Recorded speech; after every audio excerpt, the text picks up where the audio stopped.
आप सल्लल्लाहु अलैहि वसल्लम ने फरमाया, मैं तुम्हें ऐसा अमल ना बताऊं जो खादिम से बेहतर है। फरमाया जरूर बताइए। तो आप सल्लल्लाहु अलैहि वसल्लम ने फरमाया 33 दफा। फरमाया जब तुम बिस्तर पे सोने के लिए लेट जाओ, हजरत अली से भी आपने फरमाया, हजरत फातिमा से भी, कि जब बिस्तर पे सोने के लिए लेट जाओ, एक रिवायत में आता है कि आप सल्लल्लाहु अलैहि वसल्लम खुद हजरत फातिमा के घर गए और हजरत अली और हजरत फातिमा के दरमियान में बैठ के आपने उनको नसीहत फरमाई कि जब तुम सोने के लिए बिस्तर पे लेट जाओ 33 दफा सुबहान अल्लाह, 33 दफा अल्हम्दुलिल्लाह और 34 दफा अल्लाहू अकबर पढ़ो। यही तस्बीहात पढ़ने का हुक्म हर नमाज के बाद भी है। और रात जब हम सोने के लिए लेट जाएं तो उस वक्त ये वितर के बाद नहीं पढ़े जाएंगे, बल्कि जब आप बिस्तर पे सोने के लिए लेट जाएं तो उस वक्त पढ़ी जाएगी ये तस्बीह। और इसकी ये फजीलत है कि आप सल्लल्लाहु अलैहि वसल्लम ने अपने दामाद और अपनी बेटी को ये तस्बीहात बताई और फजीलत ये बताई कि ये घर में खादिम से बेहतर है। खादिम से तुम्हें वो कुछ हासिल नहीं होगा जो तुम्हें इन तस्बीहात पढ़ने से क़यामत में जो अजर मिलेगा, तो उस अजर को देखकर तुम ये कहोगे कि हमने दुनिया मुसीबत में गुजार दी, मुसीबत से मुराद यानी मशक्क़तों में गुजार दी,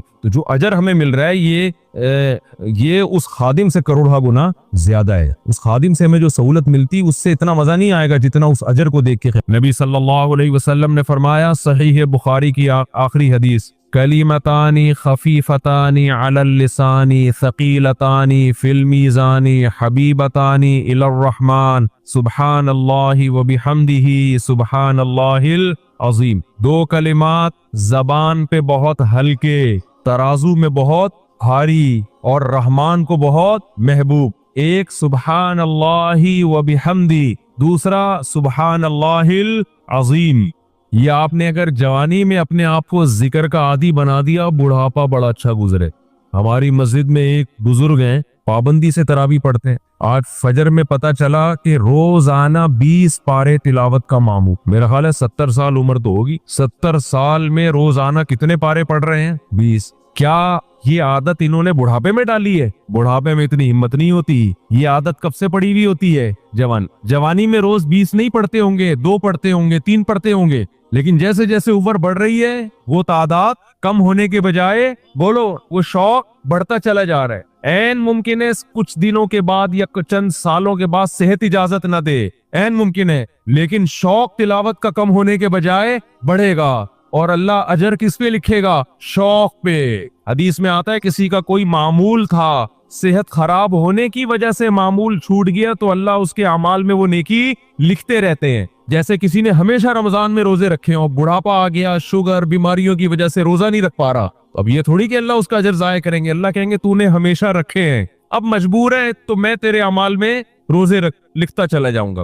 तो आज आपने अपने आप को मेरे भाई अल्लाह का थोड़ा थोड़ा अल्लाह का जिक्र की आदत डालो। मैं नहीं कह रहा आपसे ज्यादा नहीं होता तो वहशत ना पैदा, थोड़ा कर लो। आज थोड़ा करोगे, कल इस थोड़े में ऐसी लज्जत होगी कि अल्लाह इस मिकदार को बढ़ा दे। हदीस में आता है सुबहान अल्लाहि वल्हम्दुलिल्लाहि वला इलाहा इल्लल्लाहु वल्लाहु अकबर, ये कलिमात अहब्बु इलल्लाहि मिम्मा तलअतिश शम्स औ कमा क़ाल सल्लल्लाहु अलैहि वसल्लम। सूरज जिन चीजों पे तुलू होता है, जाहिर है सूरज तो पूरी दुनिया पे तुलू होता है, उन तमाम चीजों में अल्लाह को सबसे ज्यादा महबूब ये कलिमात है। और देखो इसमें अल्लाह का कोई फायदा नहीं है, अल्लाह की आप हमदो सना करें, अल्लाह का कोई फायदा नहीं है। अल्लाह ये चाहते हैं मेरे बंदे अपनी जबान से मेरा नाम लिया करें। अल्लाह को इस बात की खुशी होती है। हमारे हजरत एक शेर पढ़ा करते थे, ये जो अहलुल्लाह होते हैं ना, इनको जिक्र की बड़ी आदत पड़ जाती है। बार बार अल्लाह का नाम लेते लेते ना, शुरू में तो इंसान को आदत नहीं होती, जब नाम लेता है बार बार जिक्र, तो फिर उसका टाइम अल्लाह के जिक्र के बगैर पास नहीं होता। फिर उसको एक कमी महसूस होती है। किसी को चाय की आदत पड़ जाए, चर्स की आदत पड़ जाए, सिगरेट की आदत पड़ जाए, नहीं मिले तो तड़पता है ना। तो जिसको जिक्र की आदत पड़ती है ना, उसको जब जिक्र का टाइम ना मिले तो उसका दिल परेशान हो, उसको अल्लाह के नाम में एक चस्का आने लगता है। लेकिन ये पहले दिन नहीं होगा, आदत डालनी पड़ेगी।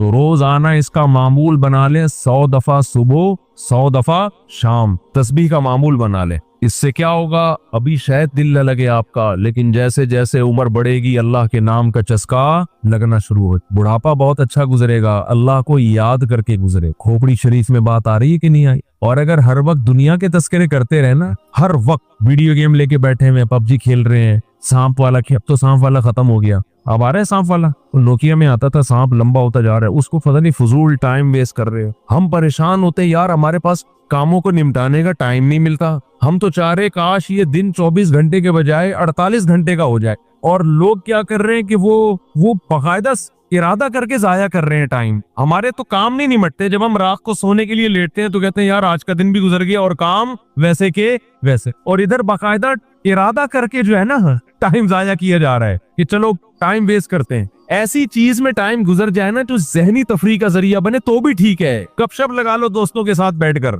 ये क्या है यार, दिमाग को खामखा का थका रहे हो बैठ के। तो अगर पबजी खेलने की आदत डाल ली तो जाओ गोरों का बुढ़ापा देखो। ओल्ड हाउस में बुढ़ापे में स्नोकर खेलते, कैरम बोर्ड खेलते, लिड्डो का नहीं मुझे पता, ये चीजें खेल रहे होते बुढ़ापे में। और हमारा बूढ़ा बुढ़ापे में एक एक दिन में 20-20 पारे खत्म कर रहा है। समझते हो कि नहीं? वो नमाज में दिल बहला रहा है, वो ताज्जुद में उसका टाइम गुजर रहा है। कोई वीडियो ना बनाए, लिखा हुआ है ना। तो ये कैसी अजीब बात है। आप जाएं वहां। एक साहब ने मुझे कहा कि मैंने यूरोप में बुढ़ी औरतों को देखा। बुढ़ी औरतें 5-6 बुढ़ी औरतें बैठी हुई और जुआ खेल रही हैं, ताश खेल रही हैं। कह रहे मुझे याद आया यार एक हमारी बूढ़ी है, हमारी बूढ़ी औरतें मुसल्ले पे बैठी होती हैं, अल्लाह अल्लाह कर रही होती हैं, आखिरी वक्त अल्लाह का नाम लेके गुजार रही होती। और एक ही बुढ़िया हैं और क्या खेल रही हैं? ताश के पत्ते। अच्छा लगते हैं बुढ़ापे में ये। हमारे बूढ़े को देखो, आदमी का दिल चाहता है इससे दुआ करवाए कि बाबा जी मेरे भी सर पे हाथ रख।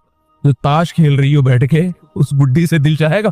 उसे तो आदमी नसीहत करेगा कुछ और कर ले। थोड़े दिनों में इतना राशा आएगा ना हाथों में, थोड़े दिनों में, कि एक पत्ते के बजाय दो गिर रहे होंगे, दो पत्ते एक साथ गिर रहे होंगे। तो इसलिए कारामत बना लो, कुछ थोड़ा बहुत अल्लाह का नाम ले लिया करो। तमाम दवाएं बच्चों की पहुंच से दूर रखो। एक ऐलान करना है बस फिर। मस्जिद कमेटी की तरफ से एक ऐलान है। वुजू खाना, अंडरग्राउंड टैंक और बाथरूम स्टोर जो कि काफी पुराने हो गए हैं और अब नए सिरे से बनाने की शदीद जरूरत है। इस सिलसिले में आपसे माली ताउन की दरख्वास्त है। इस काम में तकरीबन 20 से 22 लाख का खर्चा आ रहा है। ये जो हमारा वुजू खाना है, बहुत से नलके ऐसे आदमी जब बैठता है तो हवा भी नहीं आ रही होती उसमें से। हवा आए तो कम से कम आदमी थोड़ा सा सांस ले ले उसमें बैठ। खराब हो गए नलके, इसको रिपेयर करना है वुजू खाने को। और अल्लाह भला करे, ये टैंक हमारा मस्जिद के सामने बहुत पुराना है, गल गया है, सड़ गया है। मेरा ख्याल है कितने साल हो गए इसको? 40 साल तो हो गए, 40 साल से ज्यादा हो गए। तो ये भी बूढ़ा हो गया है। हमारा इरादा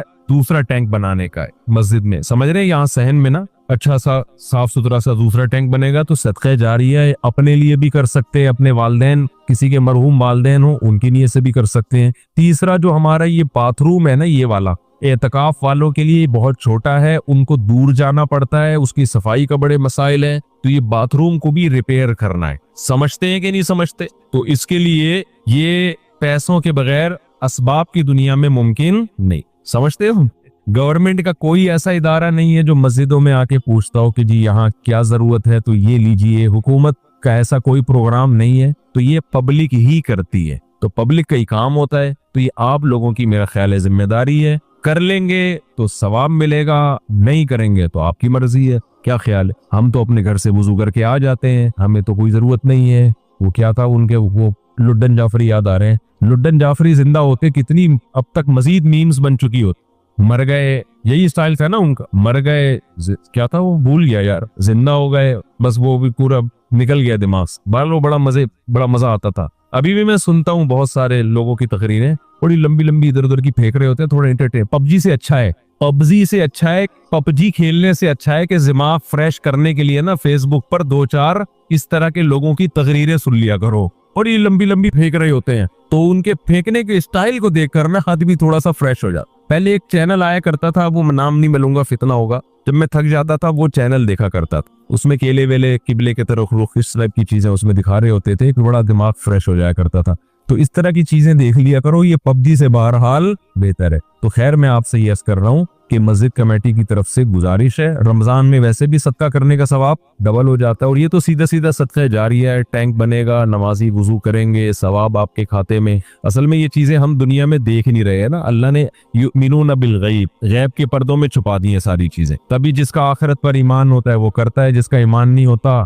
अब देखो कोई ऐसा बिजनेस हो जिसमें आपको यकीन हो कि 1 लाख रुपए दूंगा तो अगले महीने प्रॉफिट 2 लाख होगा। हर आदमी नोटों की गड्डियां लेके कर्जे ले लेके आके खड़ा हुआ होगा चोरी कर करके लाके दे रहा होगा कि यार मैं उससे बाद में माफी मांग लूंगा। तो गैब के पर्दों में अल्लाह ने जो चीज डाल दी है तो वो गैब नहीं। हजरत उस्मान रजी अल्लाह ताला अन्हु ने कुएं खरीद खरीद के वक़फ किए, कितना आज तक वो वक़फ कुएं मौजूद है। आज तक हजरत उमर का वो वक़फ बाग मदीना में मौजूद है। हजरत उमर ने बाग खरीद के अल्लाह के नाम पे वक़फ कर दिया, आज भी वो मदीना में मौजूद है। देखो कितनी बड़ी तिजारत, वो सब सवाब किसको मिल रहा है? हजरत उमर। नबी ने फरमाया जिसने एक दरख्त लगाया और मर गया, जब तक इस दरख्त से इंसान तो दूर की बात चरिंद परिंद भी खाएंगे ना, अल्लाह की मखलूक को फायदा हो रहा है ना, परिंदों को भी। आपने फरमाया अल्लाह इसके अजर को भी जाया नहीं करेगा, क्योंकि अल्लाह बखील नहीं है। अल्लाह क्या है? कदरदान है। वो तो थोड़े का बहुत